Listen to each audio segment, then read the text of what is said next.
Avant de lire notre texte pour ce matin, je vous invite à prier pour demander l'aide de notre Dieu.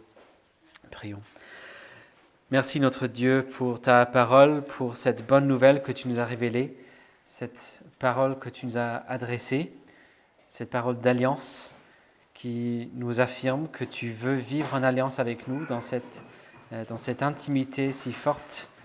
Nous te remercions pour le privilège de pouvoir entendre ta parole maintenant.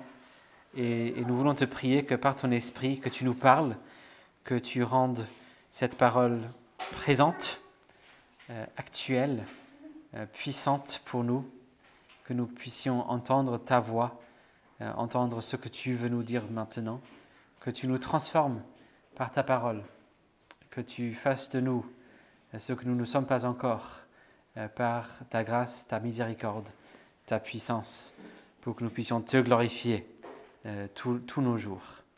Nous le prions au nom puissant de Jésus-Christ. Amen. Nous lisons donc simplement 2 versets dans l'épître de Paul aux Romains, Romains chapitre 12, sur la page 1248. Et nous allons nous concentrer en fait seulement sur le premier verset, mais je vais lire les 2 versets. Donc Romains 12 et les 2 premiers versets.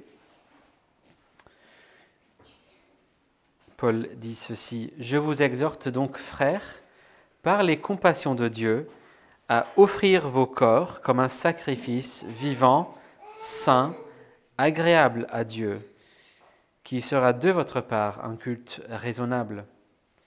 Ne vous conformez pas au monde présent, mais soyez transformés par le renouvellement de l'intelligence, afin que vous discerniez quelle est la volonté de Dieu, ce qui est bon, agréable et parfait. L'herbe sèche, la fleur se fane, mais la parole de notre Dieu subsistera éternellement. » Notre série qui suit les thèmes que nous donne le catéchisme d'Heidelberg arrive ce matin à la 3e grande section de ce catéchisme. Les 4 premières semaines de questions nous aident à voir notre besoin de Jésus, notre péché, notre misère, notre besoin de salut. Puis les semaines 5 à 31 étudient notre salut en Jésus-Christ, notre délivrance. Et puis pour le reste, le grand thème, c'est la reconnaissance, notre réponse de gratitude pour le salut. On va se concentrer surtout sur les 10 commandements et la prière, mais on a quelques semaines d'introduction dans un premier temps.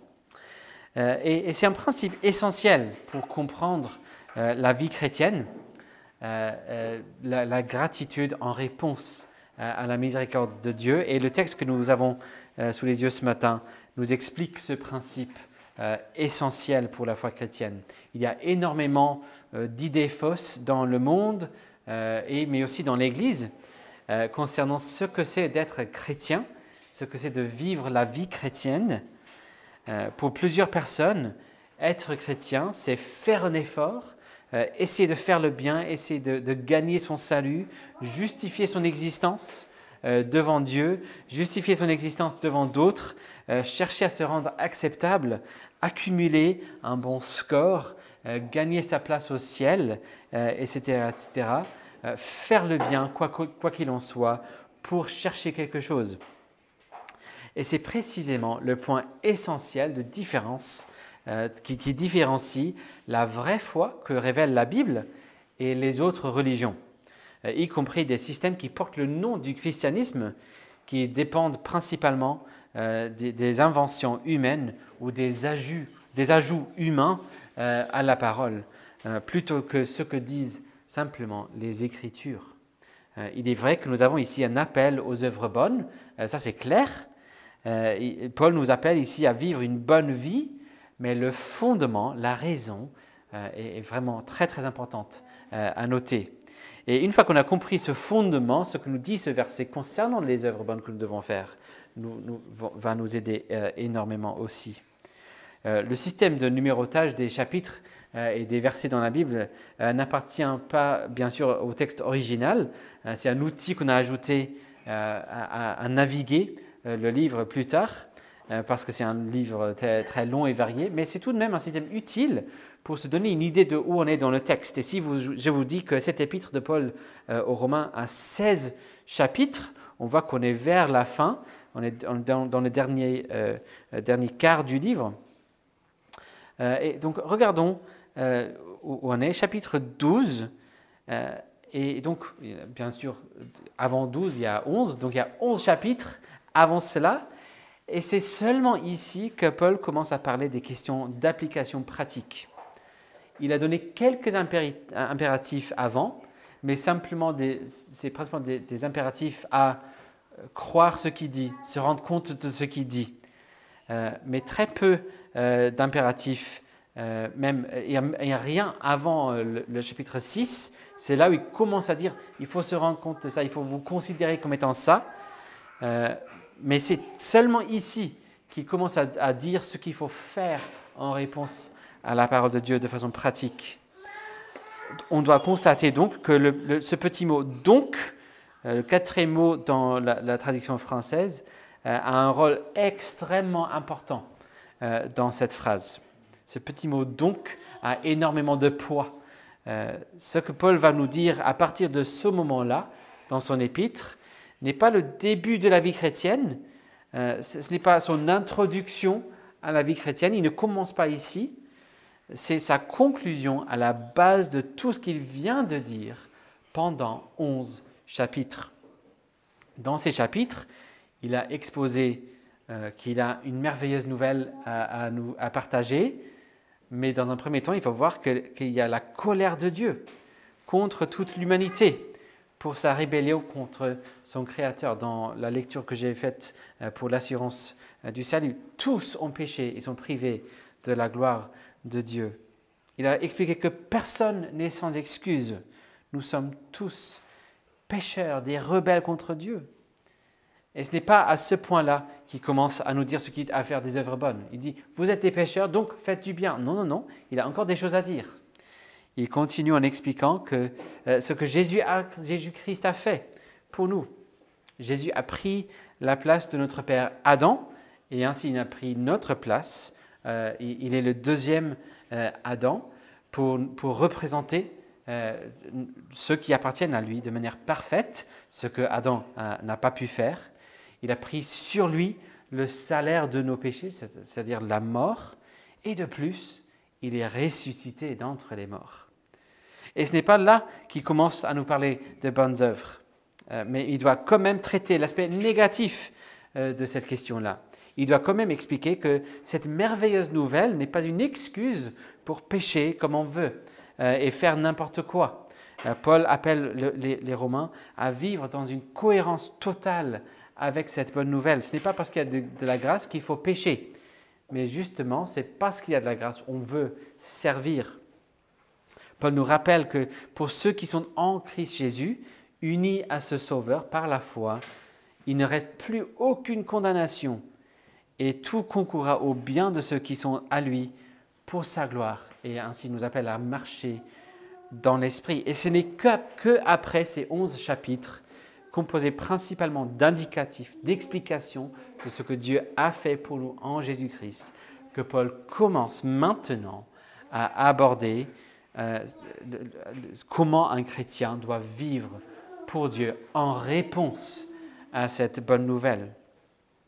Une façon beaucoup plus courte de dire ce que je viens de dire, une façon plus courte de résumer ces 11 chapitres, c'est par cette petite expression que dit Paul, par les compassions de Dieu. On pourrait résumer tout ce qui est dans les chapitres 1 à 11 avec cette expression, les compassions de Dieu. À la lumière de toutes ces compassions, je vous exhorte donc, par les miséricordes de Dieu, les compassions de Dieu, à la base de cette incroyable miséricorde, cette faveur, cette grâce totalement imméritée que Dieu nous a faite en Jésus-Christ. À la base de tout cela, je vous exhorte à vivre pour lui. Et cette logique est essentielle à saisir. Ce n'est pas ce que l'on entend dans d'autres religions, ou soit complètement inventé par les humains ou ajouté à la parole. Ce n'est même pas ce qu'on va entendre dans l'Église catholique romaine, par exemple. Ça va à l'encontre aussi de tout ce que nos cœurs vont nous dire instinctivement. Notre instinct nous dit, il faut que je fasse quelque chose pour payer. Non, Jésus a tout payé, mais à la lumière de cela, nos œuvres bonnes sont une réponse à cela. Le salut, c'est par la foi seule, en Christ seul, mais les œuvres bonnes, c'est une réponse de gratitude. Donc n'oublions jamais que ce verset n'est pas au chapitre 4, après le péché, ni même au chapitre 6, mais au chapitre 12, avec un énorme donc au début, pour nous pointer vers tout ce qui vient avant. Mais quelle est cette vie chrétienne que nous devons vivre à la base de cette bonne nouvelle de Jésus? Donc, la première chose que nous voyons, qu'il s'agit d'une offrande. C'est une offrande. Le thème du sacrifice est partout dans la Bible pour nous apprendre, pour nous préparer pour ce moment-là. Toute la vie doit maintenant être une offrande. C'est un culte. Le chrétien qui comprend l'Évangile et saisit Jésus-Christ, ce Sauveur, seul, pour son salut, par la foi seule, voudra, par l'œuvre de l'Esprit en lui, s'offrir lui-même à Dieu, rendre un culte, un acte d'adoration à Dieu. Et cela, non pas de temps en temps, offrir quelques sacrifices ici et là. Il veut être un sacrifice. Il veut que toute sa vie soit une offrande à Dieu. Il veut que tout ce qu'il est, tout ce qu'il fait, soit pour la gloire et la louange de Dieu. La direction dans laquelle va sa vie, c'est vers Dieu. Il y a la devise de Jean Calvin. Je t'offre mon cœur, Seigneur, promptement, sincèrement. Je t'offre tout ce que je suis. C'est ce que je veux faire. C'est ce qui a toujours été le but de la création, n'est-ce pas? Et de notre rédemption, que nous puissions offrir à Dieu. Quand Moïse a demandé au Pharaon de laisser partir le peuple d'Israël, quelle était la raison citée? Quel était le but de cette délivrance? Que le peuple puisse servir Dieu et lui offrir des sacrifices. Ce n'était pas un mensonge de la part de Moïse. Oui, on a des règles religieuses à suivre, donc laisse-nous partir. Souvent, les gens disent c'est un mensonge, non, ils voulaient simplement partir. Non, c'est vraiment le but d'offrir à Dieu, de rendre un culte à Dieu. Dans la langue de l'Ancien Testament hébreu, servir et rendre un culte, c'est la même chose. Adorer, servir, c'est le même mot. On veut sortir pour servir, rendre un culte à Dieu. Et donc nous voyons Paul qui dit « Je vous exhorte donc, frères, par les compassions de Dieu, à offrir vos cœurs comme un sacrifice vivant. » Attention, ce n'est pas ce qu'il dit, n'est-ce pas? Je vous exhorte donc, frères, par les compassions de Dieu, à offrir vos corps comme un sacrifice vivant. Et ce que dit Paul ici, c'est bien radical dans son époque, mais je pense de plus en plus de nos jours, on a tendance à séparer cœur et esprit, corps et sentiment, corps et esprit, de plus en plus.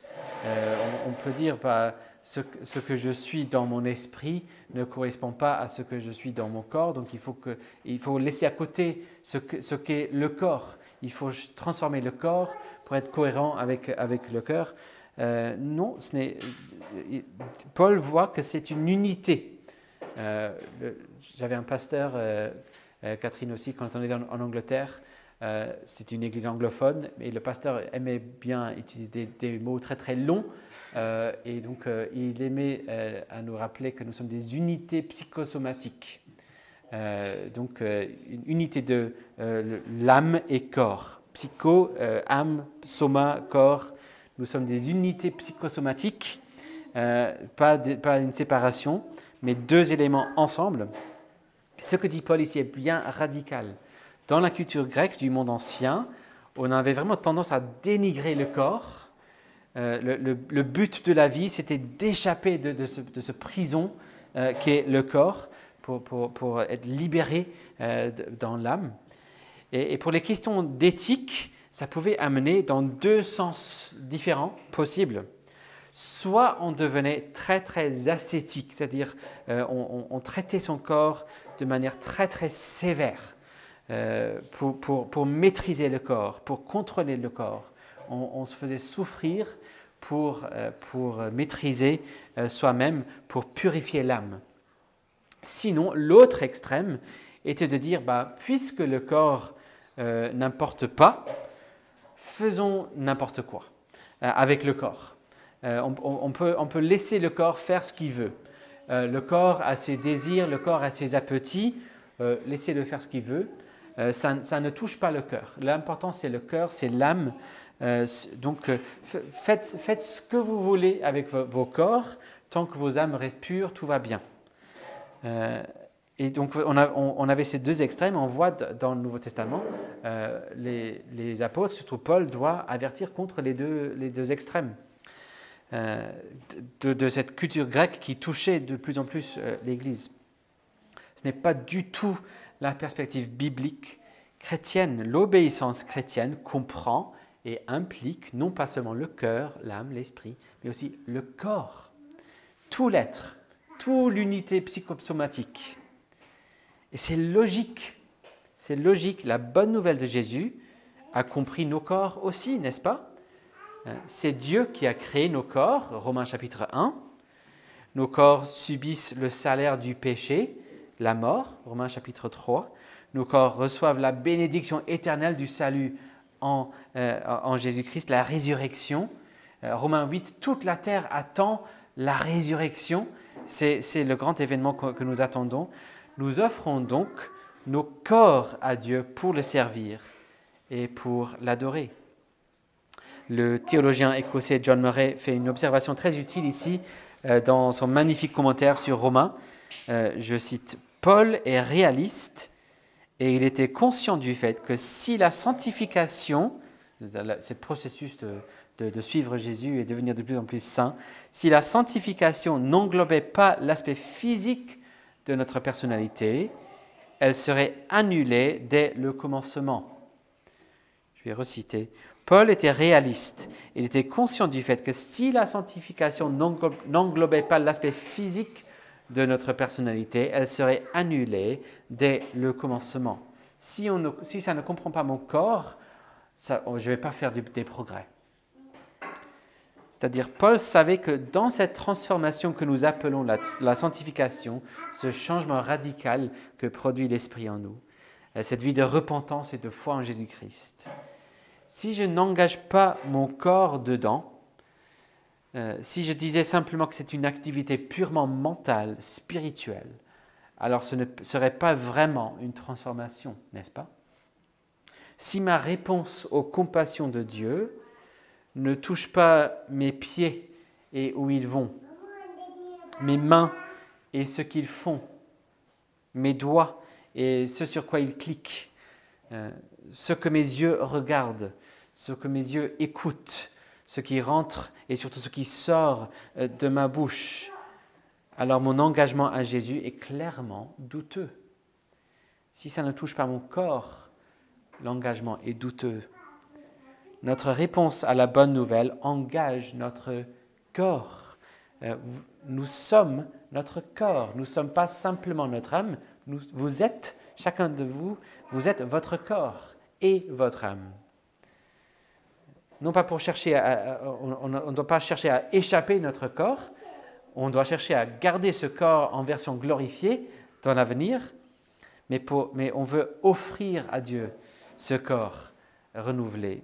On veut s'engager dans le service de Dieu avec le corps et pas seulement l'âme. Mais on ne veut pas le faire d'une manière automatique, sans réfléchir. Il n'est pas simplement question de suivre certaines pratiques. On ne veut pas simplement cocher quelques cases sans réfléchir. Ce n'est pas simplement qu'on doit suivre certains pas comme une danse, où il est simplement question de il faut faire ça, ce pas-là, ce pas-là. Ce n'est pas simplement accomplir quelques rites. C'est pour ça qu'il dit qu'il s'agit également de notre culte raisonnable à la fin du verset. C'est de votre part un culte raisonnable, c'est-à-dire c'est logique. C'est-à-dire que nous présentons, non pas pour cocher des cases, mais parce que nous avons compris que c'est la seule réponse possible. C'est la seule réponse logique aux compassions de Dieu. Dieu est digne de toute gloire, et donc c'est le moins que l'on puisse faire pour le remercier pour ses compassions. Cela engage le corps, mais aussi le cœur et le raisonnement. Je vais raisonner quelque chose, je vais arriver à une conclusion. C'est un culte raisonnable. À la lumière de ses compassions, voici la conclusion raisonnable, offrir mon corps en sacrifice. La vie chrétienne, c'est s'offrir soi-même à Dieu de tout cœur, pas simplement pour cocher les cases, mais de tout cœur, parce que c'est logique, j'ai compris la conclusion. C'est un culte logique, raisonnable. Mais voici pourquoi il est si important de nous rappeler que cette exhortation de la part de Paul se repose sur les 11 chapitres qui précèdent. Parce que cette exhortation serait totalement impossible sinon. Quel est le sacrifice que nous devons offrir à Dieu? Nous-mêmes, oui, mais plus précisément, que dit Paul, vivant, saint, agréable à Dieu. Ce qui ne serait absolument pas possible pour quelqu'un qui n'est pas en Christ, quelqu'un qui n'est pas déjà sauvé en Christ. Je ne peux pas présenter un sacrifice vivant sans avoir la vie en Christ. Je pense qu'il y a quelqu'un à la porte, peut-être, si on peut ouvrir. Je ne peux pas présenter un sacrifice vivant sans avoir la vie en Christ. Je ne peux pas présenter un sacrifice saint sans être uni à lui par le Saint-Esprit, séparé une fois pour toutes de la mort dans sa crucifixion et sa résurrection. Je ne peux pas présenter un sacrifice agréable à Dieu sans être justifié par la foi en Christ seul, sans être couvert de sa justice à lui, représenté par ce Sauveur parfait. Ce qu'exige la vie chrétienne est totalement impossible si l'on n'est pas transformé dans un premier temps par Jésus-Christ, par son Esprit. Si je devais gagner mon salut par le fait d'offrir mon corps vivant, agréable, saint, alors je n'ai pas de corps vivant à proposer, je n'ai pas de corps saint à offrir, je n'ai pas de corps agréable à Dieu à offrir, à part Jésus-Christ. Mais en Jésus-Christ, c'est ce que j'ai. J'ai un corps vivant. J'ai une âme vivant. Je suis maintenant en vie. Ceux qui ne sont pas en Christ ne sont pas en vie. Ils sont morts. Je suis maintenant saint, pas parfaitement, mais j'ai été séparé de la mort. J'ai été séparé du péché. Et je suis agréable à Dieu. Pas en moi-même, mais je suis en Jésus-Christ agréable à Dieu. J'ai l'assurance de ces choses. Je suis vivant. Je suis agréable à Dieu en Christ. Je suis saint en Christ. Je peux donc offrir mon corps à Dieu et c'est la seule chose logique. C'est ce que je veux faire. Quelle merveille, quel miracle par le fait de m'offrir moi-même, mon corps à moi. Même pas seulement le corps de Jésus en ma place, mais mon corps à moi. Je peux maintenant, grâce à mon Sauveur, offrir un sacrifice vivant, perpétuel, saint, beau, totalement agréable à Dieu. C'est ce que nous sommes en Jésus-Christ, vivant, saint, agréable à Dieu. Il aime recevoir ce sacrifice. C'est incroyable, n'est-ce pas? Comment ne pas donc offrir tout ce que je suis à Dieu? C'est la seule conclusion logique, n'est-ce pas? Quand je regarde tout ce que j'étais, mort, souillé, totalement inacceptable devant Dieu, carrément condamnable, et puis je vois qu'il n'y a plus aucune condamnation, mais que je suis en vie, que je suis saint, qu'il m'accepte, il dit que je suis agréable devant lui. Rappelons-nous donc de cette merveilleuse nouvelle. Rappelons-nous les uns les autres de cela aussi, et ainsi aidons-nous les uns les autres à nous offrir nous-mêmes en sacrifice vivant au Seigneur. C'est la seule chose logique. Il est digne de toute notre louange. Comment faire cela? C'est les versets suivants qui donnent une idée de comment faire. la transformation de l'intelligence, le service à l'Église, etc. Mais soyons clairs déjà sur ce principe de base. À la base de ces miséricordes, le fait que nous sommes maintenant vivants, saints, agréables, à la base de toutes ces compassions de Dieu, la conclusion logique, le culte raisonnable que nous offrons, c'est nous-mêmes, corps, âme, tout. Nous voulons répondre à sa bonté par ce sacrifice. Nous voulons être le sacrifice pour le glorifier.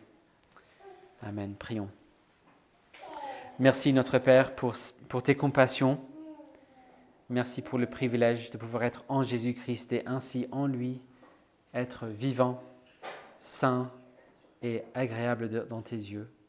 Nous savons que nous n'aurions jamais pu trouver ces choses en nous-mêmes, mais tu nous as donné ces choses en Jésus-Christ. C'est un immense privilège et nous te remercions pour cela. Nous te prions que tu nous donnes de continuer à raisonner ainsi, que nous puissions continuer à nous rappeler et nous rappeler les uns les autres de ces compassions et continuer à arriver à la même conclusion logique qu'il faut que nous nous offrions à toi, que nous offrions nos corps à toi en un sacrifice vivant pour que tu sois glorifié par tout ce que nous faisons. Au nom de Jésus-Christ. Amen.